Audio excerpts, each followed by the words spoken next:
All right, everyone, welcome to the latest installment of The Way It Is. Luca Andofato here, and you're going to want to share this one and like it and subscribe because we're back again with Victor Mendes, who works at RMC and actually is the soccer coach at RMC. And he's in today, Qatar. And he's lucky, and I hope you got lots of battery on your device there, Vic. And thank you for joining us because it's about 8:30 at night there, 9 o'clock at night almost. Is that what's? Yeah, it's what 8:30? Yeah, 8:30 now. So we're 8 hours ahead. Yeah, it's been great. Time changes a bit, but I'm getting used to it now. I've been Yeah. here 16 days, and tomorrow will be my 12th match. So Are you staying through the whole yeah, thing? it's Are been you great. staying to watch the entire World Cup, or are you coming back at some point? No, I'm gonna come back December 3rd. I'll be home December 3rd. I would have come. It'll be almost 16 days that I've been here. So you Yeah. know what? I've got my fill. I've seen almost every major country that I want to come see. I came and followed Canada. It's been fantastic. I was in the stadium when arguably my hero scored for Argentina against Mexico. So I got Yep. that game in. I got the Brazil game. The only team that I didn't see was England, to be honest with you. But it's Yeah. been a great tournament. The stadiums are off the chart. They're going to take the stadiums apart. I hear 6 or 7 of them, and they're going to donate them to Africa. Yeah, that's Really? the plan. It's Wow. crazy. I was just saying, I heard a news clip, and somebody was describing, because they were there, they were describing it as basically an adult Disneyland, like it was just Disneyland on steroids. It was like Yeah, a fantastic adult resort, adult only resort, or almost, or something. So yeah. They've. So I was here in 2012 with the Canadian national team, and there was maybe 10, 12 buildings, probably 3 or 4 hotels. They've literally built a city. And wow. I'm talking about, I'm staying at, today I was staying at the Marriott, and it's 80 floors high. And they've got screens and banners on the side of the office buildings that are the size of the entire, yeah, it's incredible. Yeah. What, Wow. what these guys, the amount of money that these guys have put in, I hear some number like 250 mil or billion to Wow. build everything. That's I crazy. mean, it's crazy. Yeah. It's been So really good listen, though.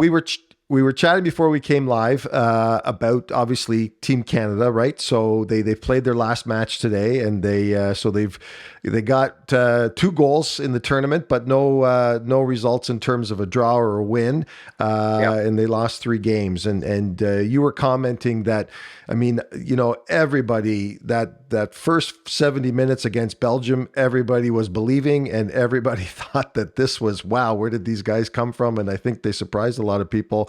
But then I guess Yeah. real life set in, eh? I guess a bit.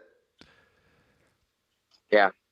Well, you know, I think we had such a great run through qualifying, and the entire country got behind the team. And, I think that our young guys blended with the older boys, they were tremendous in getting us here. But the reality check is this: when it's such a like an incredible tournament with only 32 of the best nations coming, Yeah. and we did get off to a great start against Belgium. If you see now, Belgium's going home. So I know people are going to probably say, well, you know what? We couldn't, we should have beat Belgium, but so should have Croatia and Morocco. They did. So, but I think that the validity came a little bit about when you play Croatia. Yeah. And you play Croatia, who were last year or the last World Cup's finalists, and I saw the game tonight as well. I'll tell you right now that the ball movement and the experience, and you know, Yeah. did John maybe throw a little bit of gasoline on the fire with some of the comments? Sure. I mean, everyone's saying, "Oh yeah, Croatia, they were really out to get us." Listen, they're runners up from the last World Cup. They are true professionals. They were going to come at us regardless of what happened and what Yeah. anybody said and what John said. I mean, did it help? I don't think so. And it added for a Yeah. some good media. Um, Yeah. and you know what? I think for us to really compete, we all have to play super well. And I don't know if everybody on the field that day played their best game. Yeah, well, and I got my personal opinions, and I'm sure people would argue the points with me, but we were talking about this. I felt Canada's three best players. Tejan Buchanan is a beast. Wow, what a kid! Richie Lorena, who's I've always been a huge fan of, and Eustachio was just Yeah. out of nowhere. That kid Yeah. surprised me, and I felt unfortunately Yeah. in the Belgium game. I think the moment just got to be too much for Alfonso. I think, there was a lot of pressure on that kid to carry this Yeah. team and carry the country. And, and then Yeah. Jonathan David, who just didn't show up. And unfortunately too, right? I mean, here's one of the arguably, top striker in the world and had a tough time of it. Right. So. Yeah, I agree with all those comments. I do think Alfonso has to be get a little bit more experience. Everyone's saying, well, the penalty, the penalty, the penalty. Hey, listen, I've seen it happen a million times. Jonathan David has been taking our penalties, but the moment he grabs the ball and he says, I'm going to score this goal, and that's just the confidence, and everybody's like, oh, it should have been this, should have been that. Well, what? Those things happen in the game. I think Eustachio has been fantastic. I think it would have made a huge difference today against Morocco. He Yeah. obviously, he's a young boy playing at Porto Champions League on week in, week out. He's on the field. Yeah. I don't disagree with you with Jonathan David. I think it wasn't his tournament just yet, but he's a very talented. And Tejan's, you know what? I think Tejan Buchanan showed a different class of being able to play football. I really did. He was strong. Even today, he was best player in the park. Like, he's excellent. And you know what? Yeah. They're already talking about a big move to England for him. So, and I wouldn't be surprised. That's for sure. Yeah. Wouldn't be surprised. No. He's going to move on from Belgium and get another big contract. Yeah, it's going to be really good. Well, a couple of guys are going to get contracts. There's talk that Alistair Johnson's going to go to Celtic, I think, after the tournament and stuff, and get traded there and whatnot. Yeah, I keep hearing that's a done deal. Yeah, I keep hearing that Alistair's going to go to Celtic. They already have the number and everything. So. Yeah, no. So, I mean, I guess, and we'll talk about it. John Herdman's got to still be the guy, right? I mean, the guy's tremendous, isn't he? As a soccer mind and a soccer coach, a motivator. I keep hearing rumors that, he's been offered some positions overseas. It's easy to point fingers. Oh, well, he should have done this and he shouldn't have. And you know what? Fair enough to him. He's got us this far. Will he be around in 2026? I have no idea. Right. I think that, again, it was a learning experience for him as well. Yeah, for sure. But I think that, the important thing is to make sure that the team and the younger guys stay together and make sure that they keep getting at bigger and better clubs. And, were we the best on our back line?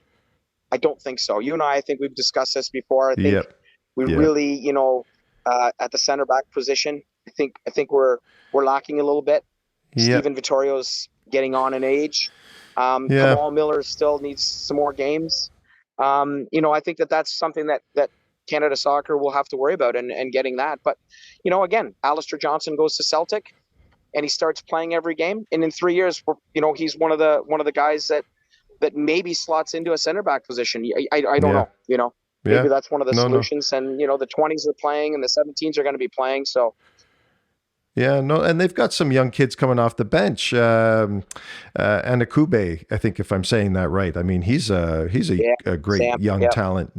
I mean, fantastic. And Kone, the kid from Montreal, for goodness sakes. I mean, there's another. I mean, by 2026, like you said, if they keep them all together and they stay together, there's some certainly promising talent coming up through their ranks. That's for sure. Yeah. So.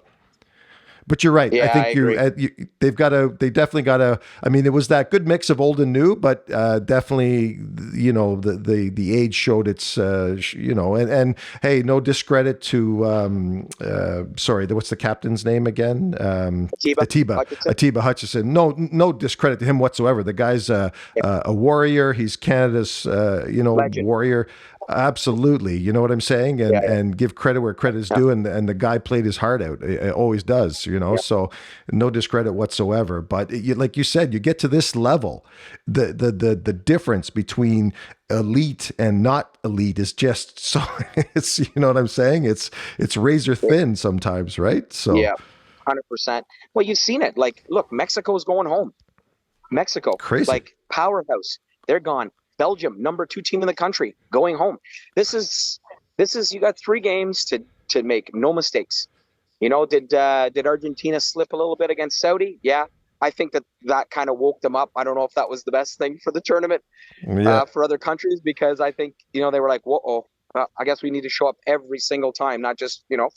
Um, so yeah, but just back again with the young boys with Canada. Yeah, Kone, I know that he's going to go to Europe for sure, 100%. Right. And as these young footballers that are 20, 21, 22 continuously play in the bigger leagues, they will get better. The United States of America just proved it. They didn't Yeah. have one starter. They didn't have one starter the other day that plays in the MLS, and everybody is at Juventus, uh, Dortmund, all the major teams. You got Yeah. 3 or 4 of them playing the Premiership day in, day out, and you can see the Yeah. difference. Yeah. Pulisic is one of the Absolutely. best players, young players in the world. Oh, he's a You can just stud. see it. I He's was, incredible. yeah. So Yeah. that was something to watch their level go as well. So you know what? They will be all firing in 2026 as well, because Yeah. these boys are already at the bigger clubs. And you know what? In 3.5 years, they're only going to be 26 and 27 years old and 28. So I Yeah. know that you can kind of see the progression in that US, and that's what they're probably trying to do, is to make sure that they give that a real go at home in Yeah. 2026. But Oh, for kind of out sure. here right now, tell you. Yeah, no. Well, So listen, I won't keep you again. I really appreciate you taking the time. no problem. What's your prediction then? Because I mean, I know, I just in watching Brazil, I don't think there's a side out there that can even Man, give them a test, they're man. I incredible. don't know. It's just scary to You watch them. know, It's just I came to watch Canada and support Canada. I'm here to support Portugal because it's where I was born. sure. Would I love to see Portugal win? 100%. My gut, now that I've seen every team, my gut tells me that it's going to be difficult for Argentina to lose. But Brazil Really? is off the charts as well. They don't make mistakes, and every time they just bring somebody on new, I'm like, I don't even know this young man, and he's scoring goals, and so it's gonna. I think when the last 8 is gonna be, it's gonna be a coin toss. But I was just talking to some of my buddies too, like, maybe we'll could come back for the final. I'm thinking, this could be a problem. Too Well, long, a how 15-hour flight. well, I was going to say it's not even a direct flight. How many connections you got to make to get to No, Qatar? no, For goodness' sake. no. I actually flew into Dubai. Oh, Spent a okay. few days there. Went to the Grand Prix, and then Dubai here. But we're going straight home, Doha, Toronto. Oh, 15 hours wow. and 10 minutes. Yeah, Okay. yeah. Okay. So Well, at good. least that's good. Flight leaves at Yeah. 1:30, so I'm at the Portugal game tomorrow night, and I'm straight to the airport right after the game. Awesome. So be All right. interesting. Yeah. Well, listen, I'll let you get some rest or go have a beer. I appreciate it, Thanks. Vic, buddy. And I'll see you when you get back, dude. And For sure. we'll have a beer and talk stories then Thanks for very, sure. So, thanks very much for having me on. Appreciate it. Thank you. hey, thank you, buddy. Take it easy. Talk to you soon. Take All care. right. Bye.